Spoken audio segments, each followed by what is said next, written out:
അപ്പോൾ എല്ലാവർക്കും നമസ്കാരം. തേഹ് റോഡിലെ മൗലി ടീ സ്റ്റോളിൽ നിന്ന് 2 വട കഴിച്ച് ഞങ്ങളിപ്പോൾ പോകുന്നത് ലോനാവാലക്കടുത്തുള്ള ലോഹഗഡ് ഫോർട്ടിലേക്കാണ്.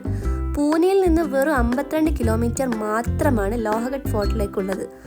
3389 അടി എലിവേഷനിലാണ് ഈ ഫോർട്ട് സ്ഥിതി ചെയ്യുന്നത്.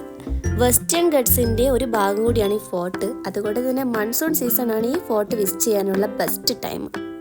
മൺസൂണിൽ വെസ്റ്റേൺ ഗഡ്സ് ബക്കറ്റ് ലിസ്റ്റ് ഇല്ലാത്ത ആരെങ്കിലും ഉണ്ടാവുമോ?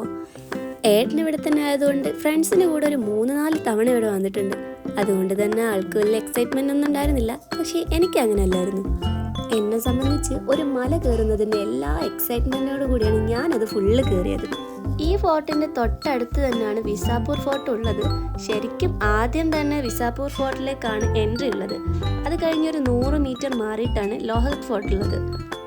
കമ്പാരറ്റീവ്ലി കുറച്ചുകൂടി ഈസിയസ്റ്റ് ആയിട്ടുള്ളത് ലോഹഗഡ് ഫോർട്ടിലേക്ക് ആയതുകൊണ്ടാണ് ഫസ്റ്റ് തന്നെ ഞങ്ങളിത് കയറാന്ന് വെച്ചത്. ഇവിടേക്കുള്ള വഴികളും കാഴ്ചകളും ഒക്കെ എനിക്കൊരു പുതിയ അനുഭവം തന്നെയായിരുന്നു. ശരിക്കും ഇത് കേട്ട് ഞാൻ ഞെട്ടി. കാരണം പണ്ട് കാലത്ത് പ്രത്യേകിച്ചൊരു എക്യുപ്മെൻസും ഇല്ലാതെ ഇതിൻ്റെ കൺസ്ട്രക്ഷൻ പൂർത്തിയാക്കിയവരെ സമ്മതിക്കുക തന്നെ വേണം. പക്ഷെ ഇത് കണ്ട് ഞെട്ടണ്ട, ഇതിലും വലിയ ഫോർട്ടുകൾ കടലിൻ്റെ നടുക്കും ഇതിലും വലിയ മലയ്ക്ക് മുകളിലും കൺസ്ട്രക്ട് ചെയ്തിട്ടുണ്ടെന്നാണ് ഞാനിപ്പോൾ അറിഞ്ഞത്. അങ്ങനെയാണെങ്കിൽ അതിൻ്റെ വിവരങ്ങളെല്ലാം നമുക്കൊന്നറിയണമല്ലോ അല്ലേ? അപ്പോൾ അതുമായിട്ട് ഞാൻ എന്തായാലും വരുന്നുണ്ട്. ഈ വാൾസിൻ്റെ മുകളിലൊക്കെ ചെറിയ ചെറിയ ഹോൾസുകളും അതുപോലെ തന്നെ ചെറിയ വെന്റിലേഷൻസും നിങ്ങൾക്ക് കാണാം. ആദ്യം ഞാൻ കരുതിയത് ഒരു ഭംഗിക്ക് വെച്ചതായിരിക്കും എന്നാണ്. പക്ഷെ അങ്ങനെയല്ല. പണ്ട് കാലത്ത് യുദ്ധങ്ങൾ ചെയ്യാൻ വേണ്ടിയിട്ട് അവർ അക്രമികളെ ആക്രമിക്കാൻ വേണ്ടിയിട്ടും ഒളിഞ്ഞു നോക്കാനും അമ്പ് ചെയ്യാനൊക്കെ വേണ്ടിയിട്ടാണ് ഈ ഹോൾസ് വെച്ചത്. ഇതിൻ്റെ ഒരു പ്രത്യേകത എന്താണെന്ന് വെച്ച് കഴിഞ്ഞാൽ താഴേന്ന് നോക്കിയാൽ ആരെയും കാണാൻ പറ്റില്ല. പക്ഷെ മുകളിൽ നിന്ന് നോക്കി കഴിഞ്ഞാൽ താഴെ വരുന്നവരൊക്കെ കാണാൻ പറ്റും. അതുപോലെ തന്നെ ആക്രമിക്കാനും പറ്റും. അങ്ങനെ എന്തൊക്കെയോ ഈ ഒരു വാൾസിൻ്റെ ഉള്ളിൽ ഒളിഞ്ഞു കിടക്കുന്നുണ്ട്. ഇങ്ങനെ ഓരോന്ന് കാണുമ്പോൾ എനിക്കിതിൻ്റെ ചരിത്രത്തെക്കുറിച്ച് കൂടുതൽ അറിയാനൊരാഗ്രഹമുണ്ട്. കുറച്ച് ചരിത്രം എനിക്കറിയാം, പക്ഷേ ഇതിൻ്റെ ഫുള്ളായിട്ടുള്ള ചരിത്രം ഞാൻ അറിഞ്ഞിട്ട് നിങ്ങൾക്ക് എന്തായാലും ഷെയർ ചെയ്യുന്നുണ്ട്.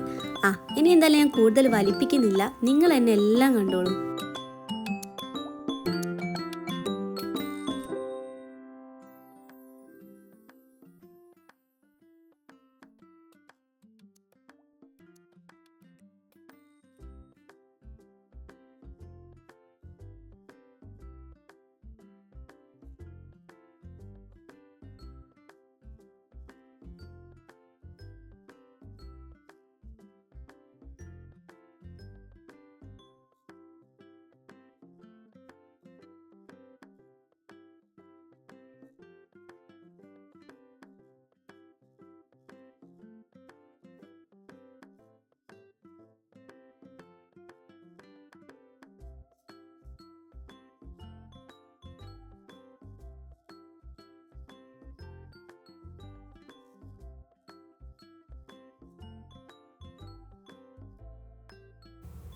ഇവിടുന്ന് ഇറങ്ങിയപ്പോൾ ഒരാൾ കൂടെ കൂടിയിട്ടുണ്ട്.